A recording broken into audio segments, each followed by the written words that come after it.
Hey, welcome back to the videos. Last week we looked at some variations, some commonly heard variations on that high Scruggs idea that we talked about in the first video, working from 12 to 14 to 17 on the first string. In this video I'd like to take that idea and move it around to a couple of other keys.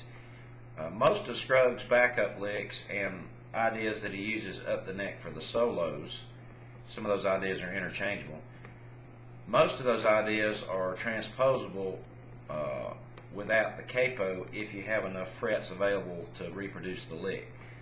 All of these licks are pretty much chord dependent, which means you're using bits and pieces of chord tones, to construct licks. So if you're familiar with your banjo shapes as far as the chord shapes go, and you're able to think a little bit on your feet about what the chord progression for the song is you're working out of, you should be able to reproduce most of the Scruggs style licks up the neck without having to worry about the capo. So let's take the very first lick version that we played in video number 1, and let's just take that simple premise there, that idea, and let's move it to a couple of keys. Now what we have to do first is identify obviously what chord shapes are being used to play this lick. Well, the 17th fret is a G note out of this F, or what I refer to as the number 1 shape. So we have this chord shape here, but we're just borrowing the first string note. Okay, now when we move here, that's actually a bar chord G. So we're locating what chord shape we're again borrowing notes from. We're going to use the first string note again, but out of a bar chord. And then the 14th fret is just a note above the bar chord. It's not really related too much to a chord shape as much as it is just an adjacent note. And the slide from 11 to 12 on the second string again is just sliding into the note, the B note, that occurs in that bar chord. So far we're just using one note out of this shape and a couple of notes out of this shape with an adjacent note here. And then we're winding up here to end the lick and to tag it with something else, hopefully. And this is a G note which occupies a space within this D shape, or what I call the number 2 shape. So now we've identified the shapes, the 1 shape, the 3 shape, and the 2 shape, or the F, bar, and D shapes. So that means if we can locate the notes, play them in the correct order, and keep in mind the frame of reference that we're using bits and pieces of chord shapes, we should be able to move that anywhere on the neck. Let's see if we can move this, to the key of F. So what we need to do is locate an F that uses the F shape. How convenient is that? So from G we can move back 2 frets, and there's our F chord using the F shape. And again we're going to be using the same number of notes in the same pattern. So we're going to use the first string out of that F chord, starting at 15. Alright, now we need a bar chord, because we know from the previous example for the G that the next chord shape that we borrowed notes from was the bar chord. So we need the bar chord F, which would be the 10th fret. Alright, now we need to reach up a couple of frets for that adjacent note. Okay, that would be the 12th fret note. And then the slide note on the second string that we played from the G version would be repeated here, but instead of 11 to 12 for G, you now do 9 to 10 for F. And then we need to wind up in a D formation for the F, or what I call the number 2 shape. It would be right here at the 5th and 7th frets.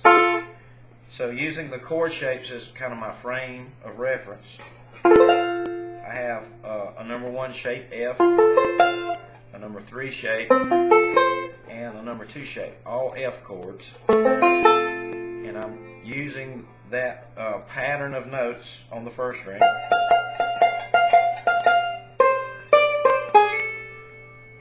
barring a couple of notes out of the bar chord, adding an adjacent note, and then winding up out of the number 2 shape.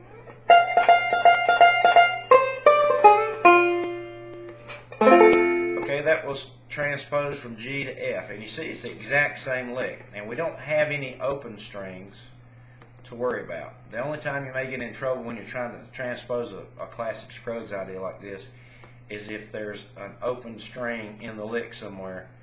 When you try to move that to a different key, that open string voice may not work for the new version of the lick you're trying to play. But most of these licks are what I call closed position licks. They have no open strings.